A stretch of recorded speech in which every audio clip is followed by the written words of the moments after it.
Hello student, स्वागत है आपका हमारे YouTube चैनल में।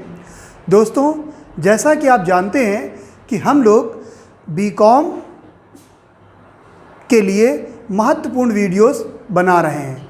उस सीरीज़ में हमने बीकॉम फर्स्ट ईयर के लिए स्टैटिक्स के कुछ वीडियोस पोस्ट किए हैं और अब बीकॉम सेकेंड ईयर के लिए कॉस्ट अकाउंटिंग विषय पर कुछ महत्वपूर्ण क्वेश्चन बनाने जा रहे हैं। उन महत्वपूर्ण क्वेश्चनों के माध्यम से कोशिश की जाएगी कि आपको कॉस्ट अकाउंटिंग के पूरे चैप्टर का डिटेल एक्सप्लेनेशन कराया जाए ताकि आप कॉस्ट अकाउंटिंग को अच्छे से समझ सकें। तो दोस्तों, हमने सबसे पहले कॉस्ट अकाउंटिंग में सिंगल यूनिट और आउटपुट कॉस्टिंग यानी इकाई लागत विधि चैप्टर से स्टार्टिंग की है। तो इकाई लागत विधि जब हम पढ़ते हैं तो हमें ये पता होना चाहिए कि सिंगल यूनिट और आउटपुट कॉस्टिंग या इकाई लागत विधि का इस प्रयोग हम लोग किन उद्योगों में करते हैं।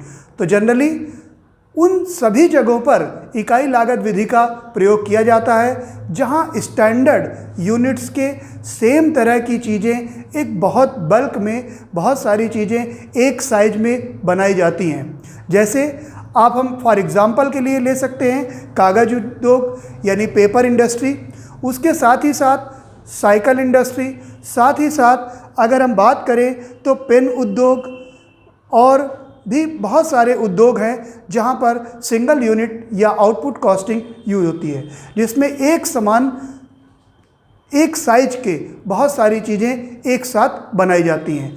तो जब हम इसको बनाते हैं तो उसमें हमें 3 तरह के अकाउंट्स प्रिपेयर करने पड़ते हैं।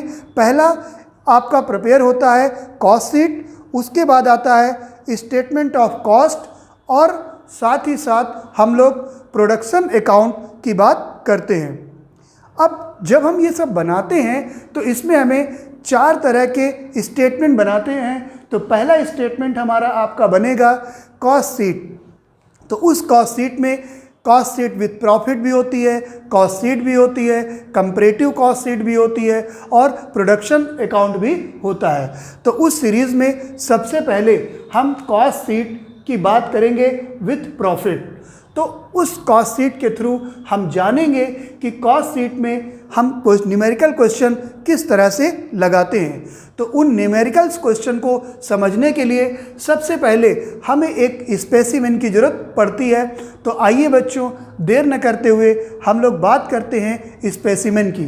तो स्पेसिमेन में अगर एक सिंपल स्पेसिमेन की हम बात करें तो सबसे पहले आपको पता होना चाहिए कि जब आप किसी चीज़ की मैन्युफैक्चरिंग करते हैं, कोई चीज़ बनाते हैं, तो जनरली कॉस्ट ऑफ एलिमेंट्स यानी लागत के तत्व 3 होते हैं। एक होता है आपका मटेरियल, दूसरा लेबर और तीसरा एक्सपेंसेस। तो आप जानते हैं कि आप कुछ भी बना रहे हैं, मान लीजिए पेन बना रहे हैं, टेबल बना रहे हैं, चेयर बना रहे हैं, तो सबसे पहले मटेरियल लगेगा या फिर लेबर लगेगा और या फिर एक्सपेंसेस भी लगेंगे। तो मटेरियल को फर्दर 2 टाइप्स में डिवाइड किया गया है, डायरेक्ट मटेरियल और इनडायरेक्ट मटेरियल। इसी तरह लेबर को भी 2 पार्ट में डिवाइड किया गया है, direct labour and indirect labour. और इसी तरह एक्सपेंसेस को भी डायरेक्ट और इनडायरेक्ट के आधार पे क्लासिफाई किया गया है। अगर हम बात करें डायरेक्ट मटेरियल की, तो जो डायरेक्ट मटेरियल है, डायरेक्ट मटेरियल को हम लोग मटेरियल कंज्यूम के नाम से जानते हैं। और अगर हम लोग इस इनडायरेक्ट मटेरियल की बात करें तो डायरेक्ट मटेरियल वह मटेरियल होता है जब किसी चीज़ को आप बनाते हैं तो उसमें डायरेक्टली दिखाई दे।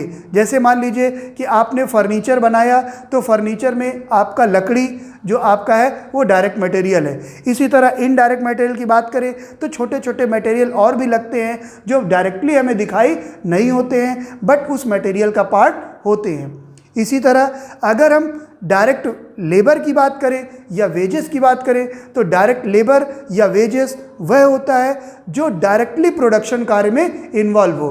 फॉर एग्जांपल आपका मान लीजिए रेडीमेड का कारखाना है और आप शर्ट बनवा रहे हैं, तो शर्ट में आपका जो कारीगर शर्ट को बनाएगा तो उसके बदले में जो कारीगरी दी जाएगी यानी कि वो आपका होगा डायरेक्ट लेबर। जैसे कोई लेबर एक शर्ट बनाता है तो उसे हमने 100 रुपये दे दिया, 2 शर्ट बनाएगा 200 दे दिया, 3 शर्ट बनाएगा 300 दे दिया, तो ये आपका डायरेक्ट लेबर होगा।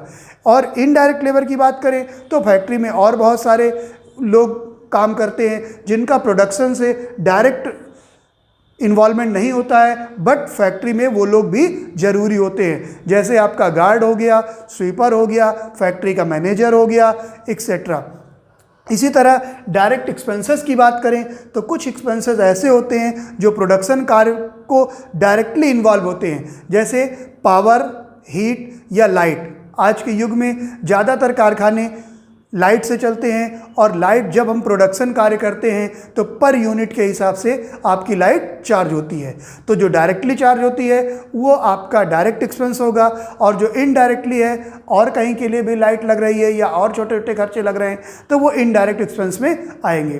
तो आइए हम लोग बात करते हैं एक स्पेसिमेन के थ्रू और जानने की कोशिश करते हैं कि हम लोग कॉस्ट शीट किस तरह से बनाते हैं। तो बच्चों देखिए, कॉस्ट शीट बनाने के लिए सबसे पहले आपको एक चीज़ और ध्यान देना है कि opening stock of raw material. तो देखिए, जो ये स्टॉक है वो 3 तरह के होते हैं। एक स्टॉक होता है रॉ मटेरियल का, दूसरा होता है वर्क इन प्रोग्रेस का, और तीसरा होता है आपका फिनिश्ड गुड्स का। तो अगर हम इन सिंपल अपनी लैंग्वेज में बात करें तो रॉ मटेरियल का मतलब होता है कि जैसे आपने रोड बनते हुए देखा होगा तो जो गिट्टी वगैरह पड़ी रहती है वो रॉ मटेरियल है। उसके बाद वर्क इन प्रोग्रेस, आप जाते हैं तो आगे लिखा रहता है please go slow, work in progress या डाइवर्जन।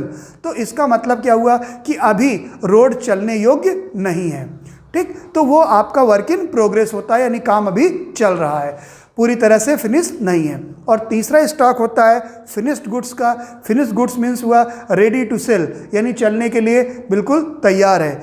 और फॉर एग्जांपल और बेसिक से अगर हम लोग समझते हैं तो आप लोग तेल पिरवाने जाते हैं तो जो मस्टर्ड होता है, लाही होती है, वो रॉ मटेरियल होता है। इसी तरह जब हम पिराई करते हैं तो तेल और खली का मिक्सचर होता है या गंदा तेल होता है, तो उसको हम लोग कह सकते हैं वर्क इन प्रोग्रेस। और जब हमारा तेल रेडी टू सेल हो जाता है, डिब्बे में पैक हो जाता है, उसकी ब्रांडिंग हो जाती है, तो वो आपका फिनिश्ड गुड्स बन जाता है। तो ये 3 तरह के स्टॉक होते हैं, और तीनों स्टॉक जो है 2 तरह के होते हैं। पहला स्टॉक ऑफ रॉ मटेरियल, देखिए opening stock of raw material और closing stock of raw material. तो कॉस्ट शीट बनाते समय सबसे पहले opening stock of raw material लेते हैं, उसके बाद परचेज ऑफ रॉ मटेरियल, हमने कोई मटेरियल खरीदा है तो उसको ऐड करते हैं। उसके बाद एक्सपेंसेस रिलेटेड टू परचेज, जब हम रॉ मटेरियल को खरीदते हैं तो उसके बदले में जो एक्सपेंसेस खर्च करते हैं उनको भी ऐड करते हैं, जैसे फ्रेट हो गया, ऑक्ट्रा यानी चुंगी हो गया, कस्टम ड्यूटी हो गया। अब उसके बाद closing stock of raw material को माइनस कर देते हैं, और उसके बाद डिफेक्टिव मटेरियल रिटर्न अगर हमने किया है उसको माइनस कर देते हैं, तो वो आपका रॉ मटेरियल कंज्यूम हो जाता है। ये जो रॉ मटेरियल कंज्यूम है इसी को हम लोग डायरेक्ट मटेरियल के नाम से भी जानते हैं। उसके बाद डायरेक्ट मटेरियल में अगर हम लोग डायरेक्ट लेबर या डायरेक्ट वेजेस या प्रोडक्टिव वेजेस को ऐड कर दें, साथ ही साथ डायरेक्ट एक्सपेंस को ऐड कर दें, तो हमारी प्राइम कॉस्ट बन जाती है। तो अगर हम जानें कि प्राइम कॉस्ट क्या होती है तो डायरेक्ट मटेरियल, डायरेक्ट लेबर और डायरेक्ट एक्सपेंस, जब हम तीनों को ऐड कर देते हैं तो वो हमारा बन जाता है प्राइम कॉस्ट। अब प्राइम कॉस्ट के बाद कुछ खर्चे ऐसे होते हैं जो हमें फैक्ट्री में खर्च करने होते हैं, तो उसमें हम फैक्ट्री ओवरहेड अगर ऐड कर देते हैं, ठीक है। तो फैक्ट्री ओवरहेड क्या होते हैं? फैक्ट्री के संबंध में खर्चे। मान लीजिए कि आपका कारखाना है, वो कारखाना आपने रेंट पे लिया है तो फैक्ट्री का रेंट हो जाएगा। हमने उसको इंश्योरेंस कराया है तो उसका बीमा हो जाएगा।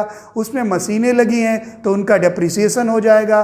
फैक्ट्री में मैनेजर है, मैनेजर की सैलरी हो जाएगी। सुपरवाइज़र हैं, सुपरवाइज़र की सैलरी हो जाएगी। स्वीपर हैं, गार्ड हैं, बहुत सारी छोटे छोटे आइटम्स और भी बहुत सी चीज़ें होती हैं। तो उन सब को हम जब ऐड कर देते हैं तो वो फैक्ट्री में आ जाएगा। साथ ही साथ आपको याद रखना है कि अगर आपका वर्क इन प्रोग्रेस दिया हुआ है तो opening stock of work in progress को ऐड करते हैं और closing stock of work in progress को माइनस कर देते हैं। साथ ही एक और चीज़ आपको विशेष ध्यान रखना है, एडिशनल ओवरबर्डन ऑन रेक्टिफिकेशन। कभी कभी क्या होता है कि जब आप फैक्ट्री में प्रोडक्शन को बनाते हैं तो कुछ आइटम ऐसे होते हैं जिनमें हल्का सा डिफेक्ट होता है। अब वो डिफेक्ट मटेरियल अगर हम मार्केट में सेल करेंगे तो हमारी गुडविल ख़राब होगी। तो एक तरीका होता है कि उसको हम डिफेक्टिव में बेचें या फिर हम अपने लेबर को कुछ एक्स्ट्रा वेजेस दे करके उसको हम सुधार कर लें।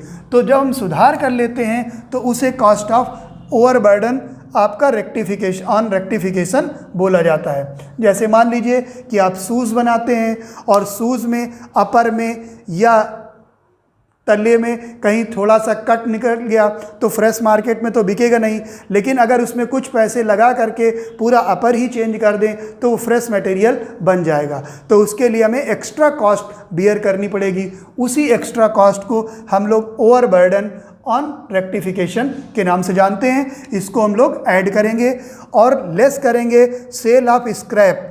अब जब आप फैक्ट्री में आप यूज़ करते हैं तो कुछ मटेरियल ऐसा होता है जो स्क्रैप होता है, वो भी बिक जाता है। तो अगर स्क्रैप है या डिफेक्टिव है तो उसको हम माइनस कर देंगे तो आपकी आ जाएगी वर्क कॉस्ट। ये जो वर्क कॉस्ट है, इसी वर्क कॉस्ट को हम लोग फैक्ट्री कॉस्ट के नाम से भी जानते हैं। इसी फैक्ट्री कॉस्ट को हम लोग मैन्युफैक्चरिंग कॉस्ट के नाम से भी जानते हैं। तो यानी कि मैन्युफैक्चरिंग कॉस्ट, वर्क कॉस्ट और फैक्ट्री कॉस्ट तीनों का एक ही मतलब है। अब आपका माल फैक्ट्री में बनकर रेडी हो गया है। अब दोस्तों फैक्ट्री में जब माल बन जाता है तो हमें क्या होता है, कुछ ऑफिस भी बनाने होते हैं, तो उन ऑफिस में भी कुछ खर्चे लगते हैं। तो ऐड करते हैं ऑफिस एंड एडमिनिस्ट्रेशन एक्सपेंसेस। तो ऑफिस एंड एडमिनिस्ट्रेशन एक्सपेंसेस, अब मान लीजिए कि आपके फतेहपुर में लक्ष्मी कॉटन मिल है, उस कॉटन मिल का आपका ऑफिस कानपुर में भी है, दिल्ली में भी है। तो कानपुर ऑफिस में ऑफिस का रेंट हो गया, ऑफिस के एम्प्लॉई की सैलरी हो गई, ऑफिस का इंश्योरेंस हो गया, ऑफिस में मशीनें हैं तो उनका डेप्रिसिएशन हो गया। इस तरह के और बहुत सारे खर्चे होते हैं। तो ऑफिस से रिलेटेड खर्चों को जब हम ऐड कर देते हैं तो हमारा आ जाता है कॉस्ट ऑफ प्रोडक्शन, यानी उत्पादन की लागत, यानी कि जो माल आपने बनाया उसकी कॉस्ट क्या है। अब कॉस्ट ऑफ प्रोडक्शन के बाद क्या ज़रूरी है कि जितना माल हमने बनाया मौके में वही है? नहीं। इसके लिए हो सकता है आपके पास कुछ माल पहले से बना हुआ रखा हो, तो इसमें opening stock of finished goods को हम ऐड करते हैं और उसमें लेस कर देते हैं closing stock of finished goods. जब हम opening stock of finished goods cost of production में ऐड करते हैं और closing stock of closing stock of finished goods less करते हैं तो ये हमारी आ जाती है कॉस्ट ऑफ गुड्स सोल्ड, यानी बिके हुए माल की लागत, यानी कि जो माल आपने बेचा उस पे आपकी क्या कॉस्ट आई। उसके बाद अगर हम देखें तो सेलिंग एंड डिस्ट्रीब्यूशन एक्सपेंसेस, जब कॉस्ट ऑफ गुड्स सोल्ड आ जाता है तो उसमें हम ऐड करते हैं सेलिंग एंड डिस्ट्रीब्यूशन से रिलेटेड एक्सपेंसेस। अब ये सेलिंग एंड डिस्ट्रीब्यूशन से रिलेटेड क्या एक्सपेंसेस होते हैं, तो आपने डिलीवरी वैन खरीदते हैं, वहाँ पे ड्राइवर रखते हैं तो उसकी सैलरी वगैरह देना होता है, कुछ हम एडवर्टीज़मेंट करते हैं, कुछ पैसा हमारा डूब जाता है, बैड डेप्ट वगैरह हो जाता है, तो ऐसे एक्सपेंसेस आपके सेलिंग एंड डिस्ट्रीब्यूशन में आते हैं। जब हम सेलिंग एंड डिस्ट्रीब्यूशन को ऐड कर देते हैं तो आ जाता है कॉस्ट ऑफ सेल्स। अब ये कॉस्ट ऑफ सेल्स में हमारी आ गई, इसी को हम लोग टोटल कॉस्ट भी कह सकते हैं। अब हर व्यक्ति को कुछ ना कुछ प्रॉफिट चाहिए तो उस प्रॉफिट को हम ऐड कर लेंगे। कभी कभी प्रॉफिट परसेंटेज में दिया रहता है तो प्रॉफिट ऑन कॉस्ट या प्रॉफिट ऑन सेल्स, तो उसी के अकॉर्डिंग हम जब इसको ऐड कर लेंगे तो आ जाएगा हमारा एस्टिमेटेड सेलिंग प्राइस। तो इस तरह से आपने देखा कि एक स्पेसिमेन को हमें समझना बहुत ही ज़रूरी है। अगर आपने इस स्पेसिमेन को अच्छे से समझ लिया तो आपके आधे न्यूमेरिकल क्वेश्चन तो ऑटोमेटिकली आ ही जाएंगे। अब इसको और थोड़ा सा शार्ट में समझने के लिए हम थोड़ा सा और आपको बताने की कोशिश करते हैं कि आपका जो है प्राइम कॉस्ट क्या होता है, फैक्ट्री कॉस्ट क्या होता है, ऑफिस ओवरहेड क्या होता है, तो इसको भी ज़रा देख लीजिए। तो सबसे पहले आपको देखना है कि प्राइम कॉस्ट क्या होता है। तो देखिए प्राइम कॉस्ट का मतलब होता है direct material plus direct wages plus direct expenses. अगर हम इन तीनों को जोड़ दें तो बन जाता है प्राइम कॉस्ट। इसी तरह आपसे पूछे फैक्ट्री कॉस्ट क्या होता है, फैक्ट्री कॉस्ट, तो फैक्ट्री कॉस्ट इक्विवेलेंट होता है prime cost plus factory overhead, factory overhead या फैक्ट्री एक्सपेंस। इसी तरह अगर आपसे कोई पूछे कॉस्ट ऑफ प्रोडक्शन क्या होता है, कॉस्ट ऑफ प्रोडक्शन यानी उत्पादन की लागत, तो इसमें हम ऐड कर फैक्ट्री कॉस्ट में factory cost plus office and administration expenses, administration expenses को हम ऐड कर देंगे तो आपका बन जाएगा कॉस्ट ऑफ प्रोडक्शन।